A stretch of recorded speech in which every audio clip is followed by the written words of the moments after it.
2 years have passed since a powerful earthquake and tsunami triggered a nuclear disaster that devastated Japan. Thanks to Google's technology, we are now getting an up-close look inside one of the towns in that evacuation zone that was left empty and frozen in time. We get more now from ABC's Akiko Fujita. The silence is deafening on Namie streets. There are no signs of life, just abandoned homes, reminders of the disaster. The town has been tucked away for 2 years, locked behind checkpoints in a 12-mile no-go zone contaminated with radiation. But Google is lifting the veil, using its famed Street View technology to capture a panoramic view of this ghost town 21,000 called home. We wanted to have our technology come in and take a photo for them so that people can come back and take a look, at least through the internet. This is what Namie looked like in the days after the disaster.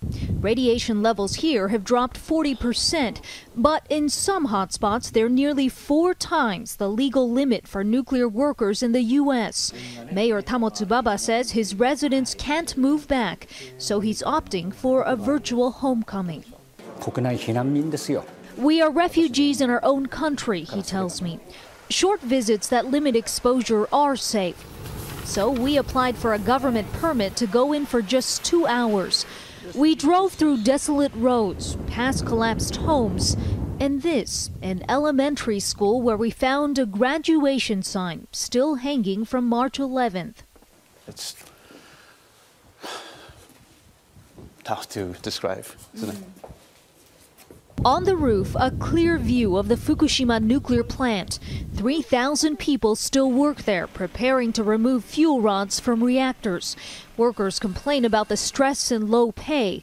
And the World Health Organization says a third of them now face increased risk of thyroid cancer and leukemia from radiation exposure. Radiation fears have already driven thousands of Namie families out of the region.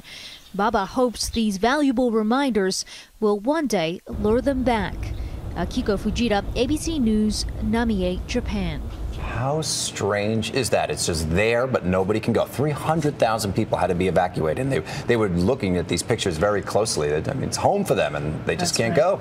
That's right, and there you see these nuclear reactors. Apparently, the cleanup is behind. There's nowhere to put all of the radiated soil, because I mean, we're talking about an incredible amount of damage that was caused by not only the earthquake, but then the tsunami, and now we have an entire country of people who are just kind of on standby, waiting for somebody to do something for them. A lot of these 300,000 people who were displaced still really don't have a permanent home. They're trying to figure it all out. And like Akiko said, not only are they suffering through that, but some of them are now starting to get sick because of the nuclear reactors.